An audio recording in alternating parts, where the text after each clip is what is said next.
समीर और मोहिनी ने आखिरकार वीरगढ़ महल छोड़ने का फैसला कर लिया। मोहिनी की सच्चाई पूरे परिवार के सामने आने के बाद समीर ने राजगद्दी रिमझिम को सौंप दी और अपना सामान लेकर बुआ माँ के साथ महल से बाहर निकल पड़ा। यह सब देखकर रिमझिम उन्हें रोकने की पूरी कोशिश करती है। वह समीर से कहती है कि बुआ माँ का इस महल पर पूरा अधिकार है, इसलिए उन्हें कहीं जाने की जरूरत नहीं है।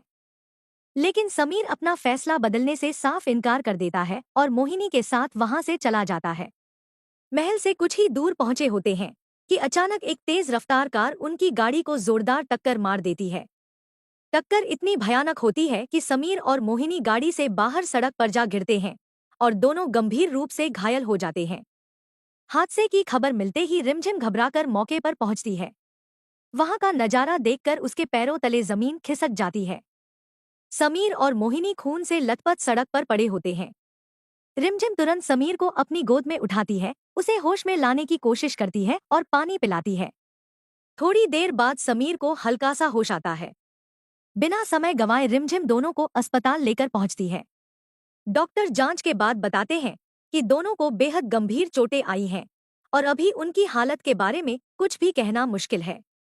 यह सुनकर रिमझिम टूट जाती है, लेकिन वह खुद से वादा करती है कि चाहे कुछ भी हो जाए, वह समीर और बुआ माँ को बचाकर ही रहेगी। कुछ समय बाद समीर को होश आ जाता है। रिमझिम उससे पूछती है कि आखिर इतना बड़ा एक्सीडेंट कैसे हो गया, लेकिन समीर जो सच बताता है उसे सुनकर रिमझिम हैरान रह जाती है। समीर कहता है कि यह कोई साधारण हादसा नहीं था, किसी ने जानबूझकर उनकी गाड़ी को टक्कर मारी थी। उसने अपनी आंखों से देखा था कि एक शख्स ने अपना चेहरा कपड़े से ढक रखा था और वह सीधे उनकी गाड़ी पर चढ़ा आया। उसका इरादा सिर्फ टक्कर मारना नहीं बल्कि उन्हें जान से मारना था। यह सुनते ही रिमझिम के मन में कई सवाल उठने लगते हैं। आखिर वह कौन था? समीर और मोहिनी की जान का दुश्मन कौन बन गया? क्या कोई ऐसा राज है जिसे छिपाने के लिए यह हमला करवाया गया? रिमझिम समीर को भरोसा दिलाती है कि वह उस हमलावर को किसी भी कीमत पर नहीं छोड़ेगी और उसे कानून के हवाले करके रहेगी। कुछ दिनों बाद समीर और मोहिनी की हालत में सुधार होने लगता है।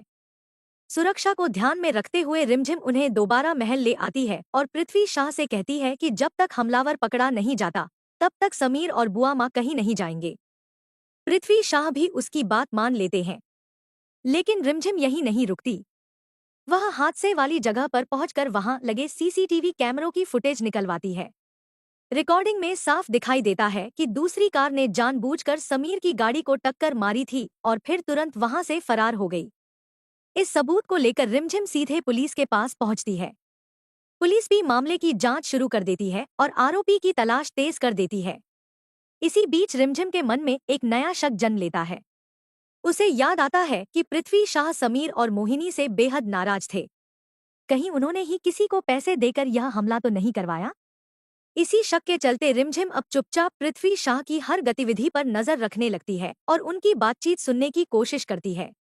अब सबसे बड़ा सवाल यही है कि क्या रिमझिम और समीर मिलकर इस हमले के पीछे छिपे असली मास्टरमाइंड का पता लगा पाएंगे? क्या वास्तव में पृथ्वी शाह ही इस पूरी साजिश के जिम्मेदार हैं, या फिर इसके पीछे कोई और बड़ा चेहरा छिपा है? आने वाले एपिसोड में कई चौंकाने वाले खुलासे होने वाले हैं। ऐसे ही लेटेस्ट अपडेट के लिए हमारे साथ जुड़े रहें।